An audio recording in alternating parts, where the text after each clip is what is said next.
like to do sometimes. It's important to dress up. Welcome back. Casino Guitars. We're talking about you and how to pick your second guitar. Ooh. It's pretty cool, right? I think it's a great idea. I'd say click like and subscribe. Hit the bell. Before you even go any further, it's really important. That's it. It's the only way to get to the secret ending where there's free kittens and the real answers. What if you're allergic to kittens? Then you get free allergies at home. All right. I had a kitten for a while. It didn't stay very long. It went off to cat heaven, I guess. That's what happens. So you have 2 guitars, correct? At least. Okay. No, but see, this is more like a letter to folks that you're just getting into this. You're a new guitar player. You've got your one guitar, and getting a guitar is a journey. It is. Like getting lots of guitars. You will have many through the course of your playing. Right. How do you pick that? First guitar is one whole thing, but you've got that one. How do you pick the second guitar? You take the lead here, Johnny. I feel like there's so many ways this could go, right? Because there's so many trains of thought. Like, let's say you absolutely love the first guitar you got. You just want an extra, or maybe you want it slightly different. Like you got a Strat and you love it. Maybe you want a second Strat. But then you could also think, hey, I want to cover as much tone as possible. What is the absolute polar opposite of my Strat? The Brian May. There you go. The special. That's it. You could say, what's the opposite of my Strat within Fender? Or you could just go like, okay, I got a Strat. I need, an ESP high gain monster Les Paul shaped thing.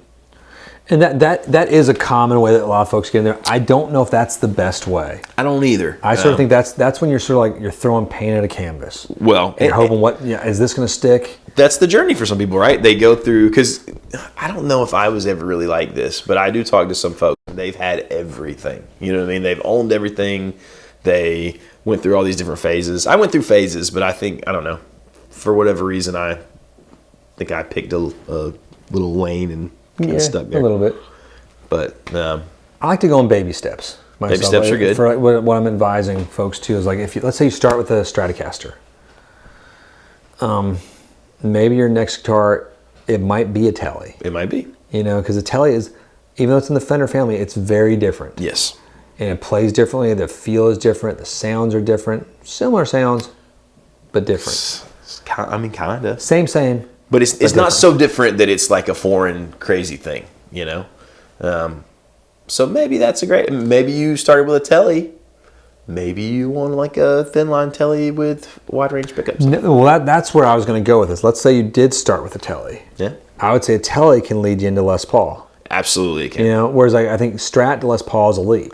And that's maybe if you're going for that holy trinity, Strat, Les Paul, Tele, cool, just get that nailed and do that. But if you start with a Strat, lean into a Tele, then lean into a Les Paul. Right. Maybe, if you wanted to go that way. I think it's a really comfortable progression. Sonically, it leads you there easily. And the playabilities of the instruments are, because Strat to Les Paul is quite different. Yes. Strat to Tele is a little bit different. And then Tele to Les Paul is actually quite similar. That's a good bridge, right? Now, I guess, do you think you pick your second guitar based on looks only? Absolutely. You could do it color. that way. Color, if you decide you want a stable full of Strats, you absolutely could do it. How many babes are going to come talk to me because I have that guitar? Is how I pick it. There you go. There's an element of truth to that. Otherwise, 0. I know. Because mostly I play by myself in a dark room, and I'm only accompanied by my tears. Be really weird if random folks just started showing up. No, I've done that before. When I'm in my apartment, I'll crank it, and then people walk by the street, and they'll be like, hey, there's people I know, so I'm like, hey, what are you doing? I'm like, you're playing guitar? Like, obviously, it's just really loud. Like, can I come up? I'm like, yeah, and they come up, we hang out, we jam a little bit, we have a beer maybe. It's not unknown if you're wandering the downtowns of Southern Pines to hear Baxter wailing on some 5-watt Gibson amp. Imagine if you were like Rapunzel, and they'd yell up to you. Come up! While you're playing and you let your hair down. Be great. That'd be so cute, though. Be amazing. Now let's say I'd climb up your hair. Let's say you start with a Gibson and you don't want to go to a Telecaster. Nope. And you're on a Les Paul, and you're not ready to go to the Fender world yet. Like Gibson can kind of bridge out pretty easily too. I think you could go into that if you're bold enough. Go into like the 335 world. Nope. From there. It's but that is a whole different thing, right? It is. And I'm a fan. but you could also go into that sort of thing you mentioned earlier, maybe like the gem world of like, you know, Ibanez and stuff. Or if you start in the Ibanez world. Nope. With a shredder. I mean, again, you can always jump ship, and we're trying to think of the easiest progressions. Ibanez can jump into Fenders, Strats really easily. If you were playing something like that, which is essentially a super Strat. Yeah, I think like a going into Charbel. Strat. Yeah, exactly. Going into a Strat to get some more traditionally kind of tones. Maybe you want like Stevie Ray Vaughan kind of things or Hendrixy things. Maybe that's a smart way to do it. And some cats stay within one lane their entire collecting and playing experience and journey here. I went through a phase where I decided I would have all tellies. Yeah. And I would just have lots of different pickups. So I had like a telly with traditional pickups. Then I had one with a wide range humbucker in the neck. I had one with a Filtertron in the neck. I had one with two P90s. I had one with like Lawler like specialties that were supposed to be like, you rolled the tone off and it was like a PAF thing. Yeah, I did the whole thing. I'm going to refer to even like Jason, who as I refer to as the Roof Whisperer. He's a good friend of ours and a friend of the shop. He is a Les Paul guy through and through. Absolutely. Every now and then he'll like stick his like toe over there like, John Cruz is cool or something. That thing's cool because John Cruz is pretty much a Les Paul guy too. Even though he worked for Fender for his whole career until he launched his own company, he's still, there's a Les Paul heart beating in. It's kind of funny. And right? Can you feel it's like, yeah. There's like Thin Lizzy is like beating underneath his Stratocasters. Like, let me come out and roar. Like a little bit of. It's pretty funny. And I feel like Rory Gallagher is, even though he's a Strat player, there's a secret Les Paulness to him. Does that make sense? I think so. He plays it like a Les Paul almost. He's just so powerful in his playing. He's so sweaty. So outrageously sweaty. But no, and that's an okay way.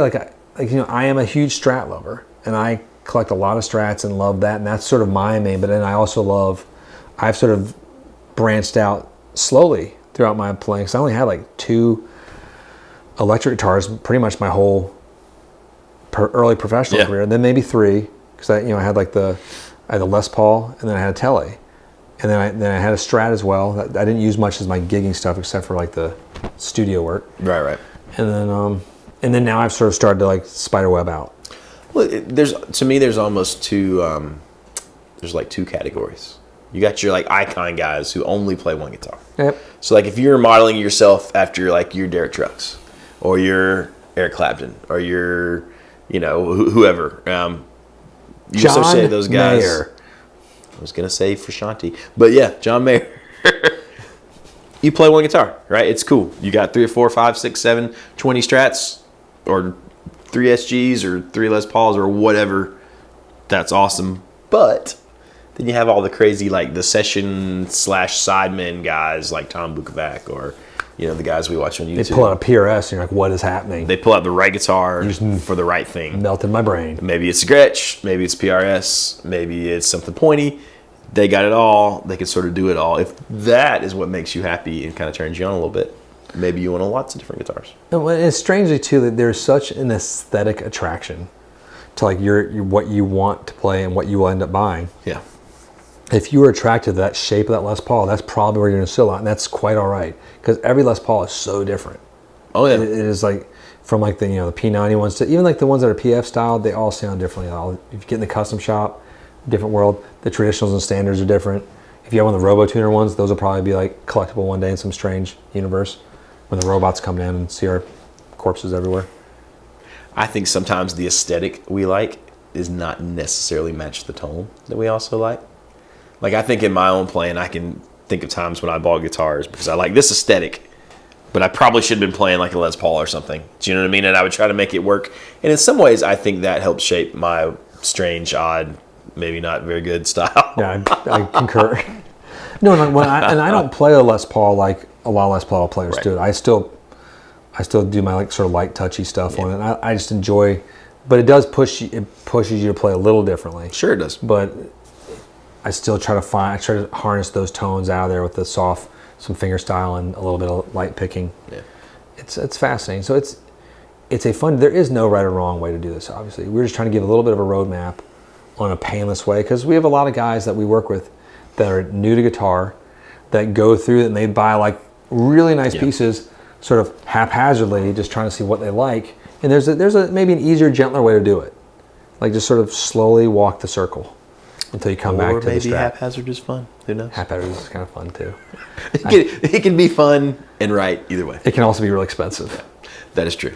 It's because there's gonna be lots of buying and trading that way. Like, oh, I don't like this, or You tend to hemorrhage a little money that way. well, I've had guys with the Floyd Rose syndrome and its own stuff. Like, you'll get a Floyd Rose and be like, this is the greatest thing I've ever experienced. Why does not every guitar have this? Or this is the devil's creation.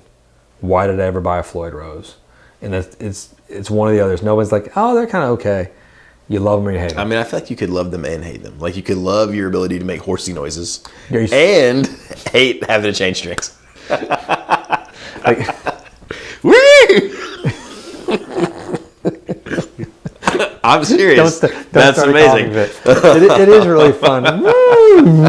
Dive bombs, horsey noises. Elephants. I don't think I've ever heard it called that. That made me really happy. I mean, I feel like Steve Vai calls him that. Does he call him that? He's got a bad horsey wah. He makes that little horse thing, the whinnying horse. Wait, the wah does it? Well, he used to have a signature wah from Morley called the bad horsey, but I feel like he would do that with the crazy dive bomb thing, and he'd make like this weird horse noise. I like it. We're gonna research this afterwards. No, we're not. Because I know we are. I gotta go do other things. It doesn't I don't matter. have time for that. I have to go. I'll just lock him in this room with me. I'm gonna go play some video games. No? No, I'm not gonna do that. I gotta do guitar things. I thought you were gonna say you're about to go play. Hell Let Loose. That was the name of it. That's the game I'm playing right now. Hell Let Loose. Hell Let Loose. Okay. It's a World War II squad-based like first-person shooter.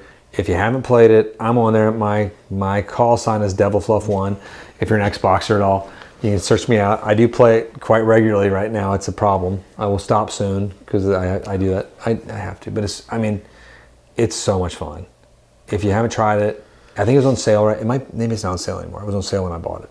But it's like Call of Duty-ish, but like very realistic. There's no markers where the enemies are. You just have to see them, and it's like one shot, one kill type thing. Okay, so it's like war. You can get there's medics, there's commanders. They call in artillery strikes. They call in supply dumps. You can build garrisons, outposts. You have one sniper per team, and it's like a realistic. And That's nice, right? Because I remember like when I used to play Halo, it's just like you just snipe camping. Yeah. No, and there's no like you're not like healing yourself with your energy shield or anything. You're like, let me hide behind this wall and heal. It's like you have to bandage yourself up or get a medic to help you. And the bullets sound like they're whizzing over you, and then the people calling artillery strikes, and it's horrifying because you see like the plumes coming towards you. You're like, well, I can't get out of the way of that. I'm dead. And it's great. Nice. It's so much fun. And if you don't work as a team, you don't win. I like it already. It's cool, and the guys are. It's a fairly nice community. It's a really good. All right. It's very different than like Call of Duty. That just means it's new. Well, no, the horrible people haven't come yet. It's a very hard game to enter. Okay. That's why there's no instructions. There's no how to. You just enter, and like you have to learn by. Hopefully, guys will help tell you how to do it. You need to wear a headset. Don't be that guy without the headset. It's lame. And because hey, we're gonna flank this guy. They're flanking that German nest around the left. Everybody work together. Go, go, go. And then one guy's like wandering off. Like, you just revealed our whole position. You idiot. So if you have no headset, you can't hear it. You just that you can hear what they're saying on the TV if you don't have a headset, but communication's key. Yeah, because it's really fun too. Because when you actually when you your first time you kill somebody, which took me a whole day to kill one person, like a whole night of playing to get my first kill, I was like, oh, I saw him just fall in the distance. It was crazy. Anyway, sorry, just nerding out for a minute. Hell Let Loose. That's it. There you go. Yeah, what are we talking about now? Second guitars. Second guitars. Your number 2. When your number 2 becomes your number 1. I need therapy. That's probably true. I spend way too much time alone. Yeah. It's good for me though. It's how it's meant to be. I'm like a mongoose, always alone. Shh, I have so many questions. I don't know. All right. We'll see you next time. Thanks for putting up with us.